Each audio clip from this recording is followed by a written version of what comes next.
Hello students, welcome back to my channel chemistry with SP Sharma.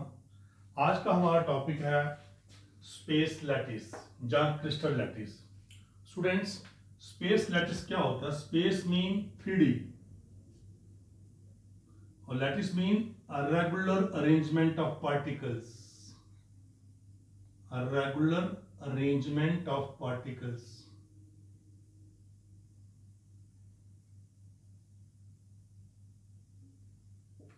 It means space lattice क्या हो गया?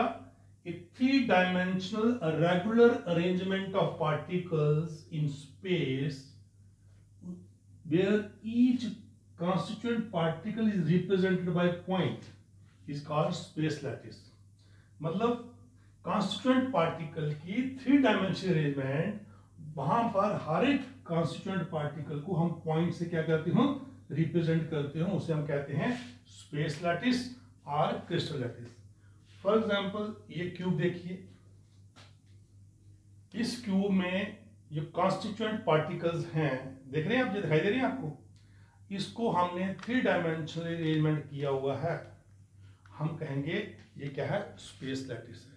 ये जो अरेंजमेंट है जहां पर कॉन्स्टिट्यूएंट पार्टिकल्स क्या हुए हैं? थ्री डायमेंशनली अरेंज हुए हैं, और हम उसको कहते हैं ये क्या है? स्पेस लैटिस है या क्रिस्टल लैटिस है, right. Characteristics of space lattice, इसके कैरेक्टरिस्टिक्स क्या होते हैं? हर एक पॉइंट जो है वो किसको रिप्रेजेंट कर रहा है? One constituent particle.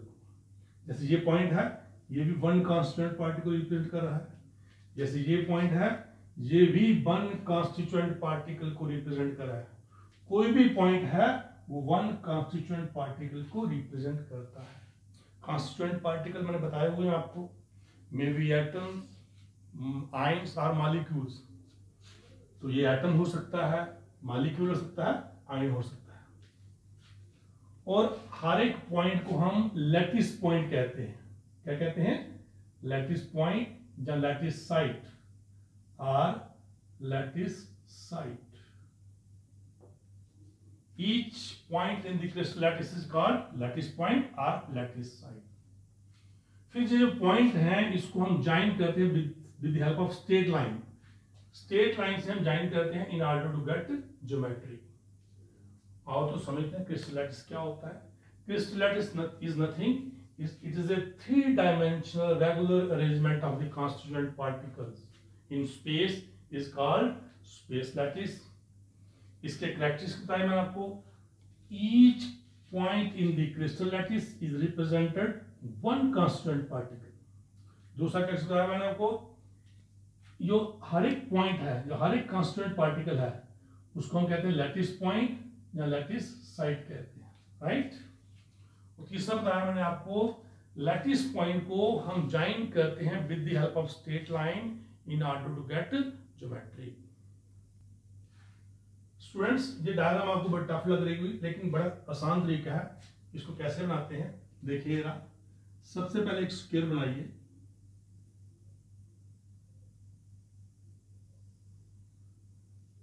इसके बीच में दूसरा स्क्वायर बनाएं,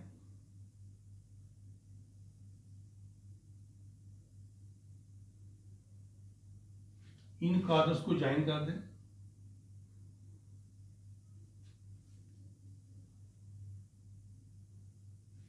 ये एजेस जो है इनका मिड पॉइंट निकालें, इसका मिड पॉइंट, इसका मिड पॉइंट, इसका मिड पॉइंट, और इनको ज्वाइन कर दें।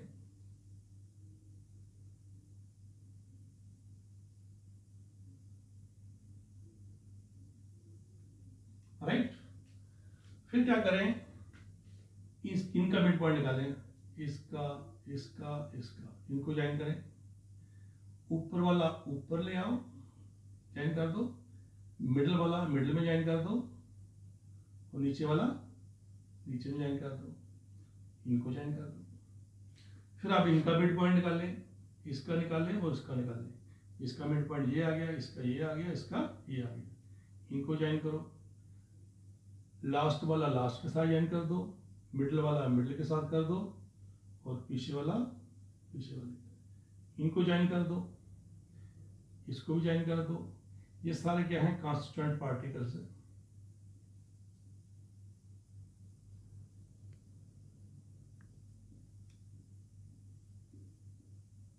वेरी सिंपल डायग्राम है, समझ आया आपको, राइट? ठीक है। अब आता है यूनिट सेल। यूनिट सेल क्या होता है? यूनिट सेल स्पेस लैटिस का एक स्मॉलेस्ट पोर्शन है, 3 डायमेंशनल पोर्शन है, जो अपने आप को बार बार रिपीट करता है और स्पेस लैटिस बनाता है। ये स्मॉलेस्ट पोर्शन है, कौन सा है? Unit cell is a smallest portion of space lattice जो रिपीट करता है बार बार और एक क्रिस्टल लैटिस बनाता है। तो what is unit cell? Unit cell is a smallest 3-dimensional portion which when repeated over and again and form space lattice is called unit cell. For example, ये देखिए मेरे पास ये क्यूब है, इस क्यूब में छोटे छोटे क्यूब हैं, ये क्यूब है, ये छोटा क्यूब दूसरा है, सो मैनी क्यूब्स हैं। तो ये जो एक क्यूब है इसने क्या किया है, देखिए ध्यान से, इसने अपने आप को बार बार रिपीट करके ये एक स्पेस लैटिस बनाया हुआ है। तो हम कहेंगे दिस पोर्शन, जो दिस 3 डायमेंशनल पोर्शन है, is called unit cell. What is unit cell? The smallest 3 dimensional portion which when repeated over and again and form the crystal lattice is called unit cell. Unit cell के ये देखिए, ये इसमें unit cell कहाँ होगा? ये हमारे 8 point हैं जो कार्नर है इसके, 1 2 3 4 5 6 7 8, ठीक है। तो इनको हमने लिया,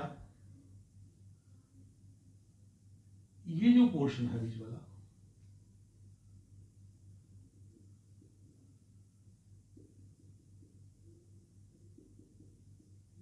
ये एक ये आ गया, एक इसके पीछे है, एक इधर है, बहुत सारे हैं ये। तो इन्होंने क्या बनाया हुआ है?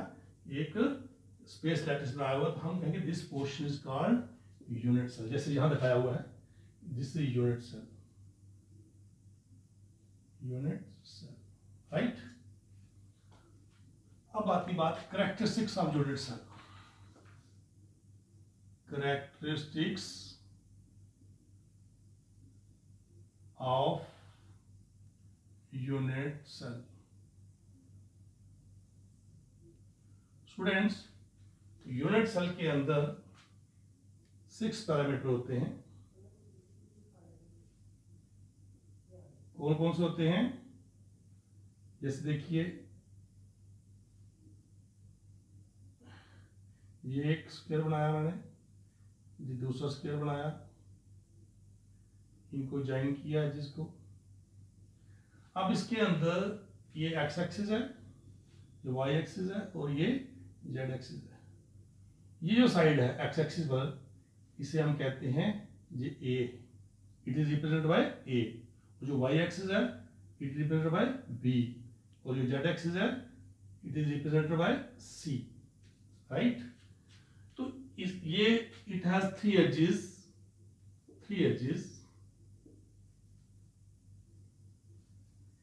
ए बी एंड सी। दूसरा पैरामीटर है, इसके अंदर 3 एंगल होते हैं, 3 एंगल्स। जो एंगल बी और सी के बीच में होता है उसे अल्फा एंगल कहते हैं, और जो एंगल ए और सी के बीच में होता है उसे हम बीटा कहते हैं, और जो एंगल ए और बी में होता है उसे गामा कहते हैं।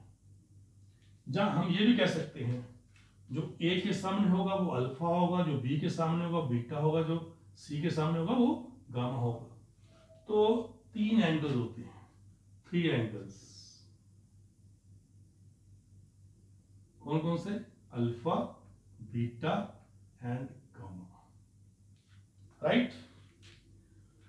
It means it has 6 parameter. कौन कौन से? 3 axes and 3 angles, A B C, alpha beta and gamma. अब आते हैं टाइप्स ऑफ यूनिट सेल।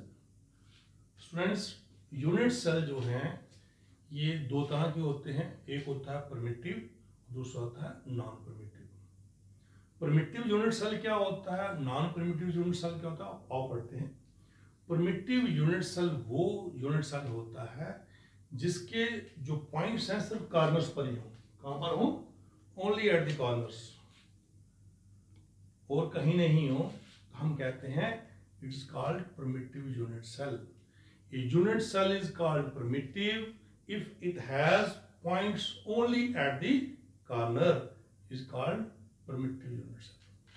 और non-primitive unit cell वो होता है जिसके constituent particles जब points मतलब corners पर भी हों और other position भी हों body के अंदर या बाहर, तो हम कहते हैं जो non-primitive unit cell है। Non-primitive unit cell is that unit cell which has points on the corner as well as at the other position is called non-primitive unit cell। जैसे देखिए ये यूनिट सेल है,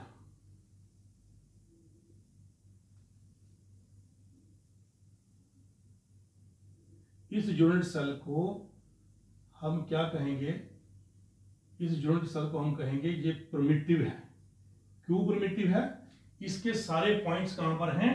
कॉर्नर्स पर हैं और कहीं पर नहीं है। हम कहेंगे ये यूनिट सेल क्या है? प्रिमिटिव है। और नॉन प्रिमिटिव क्या होता है? कॉर्नर्स पर भी हो और भी पोजीशन कहीं हो पॉइंट, तो हम कहते हैं ये नॉन प्रिमिटिव है। नॉन प्रिमिटिव पहला कौन सा है? Face centred. जैसे देखिए ये मेरे पास यूनिट सेल है, जब सारे पॉइंट्स कॉर्नर पर थे तो हम कहते थे ये यूनिट सेल कैसा है? प्रिमिटिव। अब वो कहता है face centre. Face centre means point corners पर भी हो और हर एक फेस पर भी हो। कितने फेस होते हैं? 6 फेस होते हैं। 1 2 3 4 5 एंड 6। ये आ गया 1 फेस, ये 2 फेस, ये 3 फेस, ये 4 फेस, ये 5 एंड 6। सभी फेस के सेंटर में भी एक एक पार्टिकल हो और कॉर्नर्स पर भी पार्टिकल्स हों, उस केस में हम कहते हैं it is called face centred unit cell. जब तक फेस पर नहीं थे, सिर्फ कॉर्नर पर थे, वो प्रिमिटिव था। लेकिन जब हमने सभी फेस पर एक एक दे दिया, पार्टिकल दे दिया, तो क्या बन गया? ये नॉन प्रिमिटिव यूनिट सेल हो गया। तो फेस सेंटर्ड क्या हो गया? Face centred unit cell is that unit cell which has particles at the corner as well as at the center of each face is called face centered unit cell। अब आता है body centered unit cell।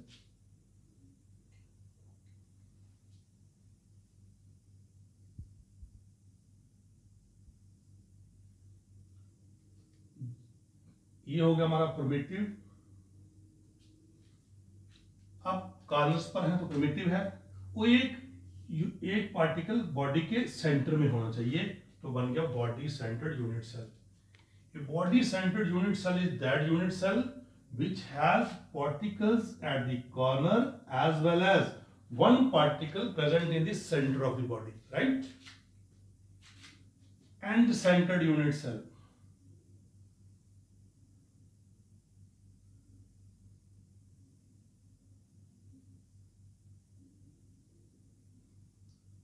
ये तो corners पर particles आ गए।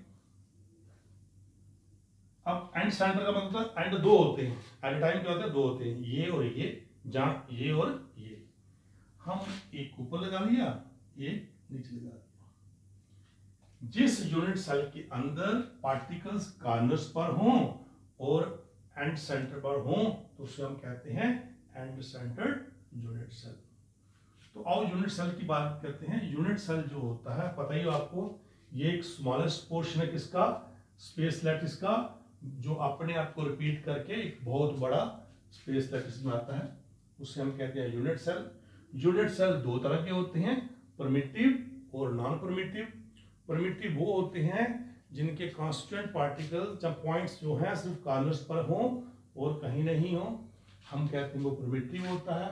इसको simple unit cell भी कहते हैं, सिंपल यूनिट सेल, राइट। और नॉन प्रिमिटिव वो होते हैं जिनके जो पार्टिकल्स हैं जो पॉइंट हैं वो कॉर्नर्स पर भी हों और किसी और पोजीशन पर भी हों, उन्हें कहते हैं नॉन परमिटिव।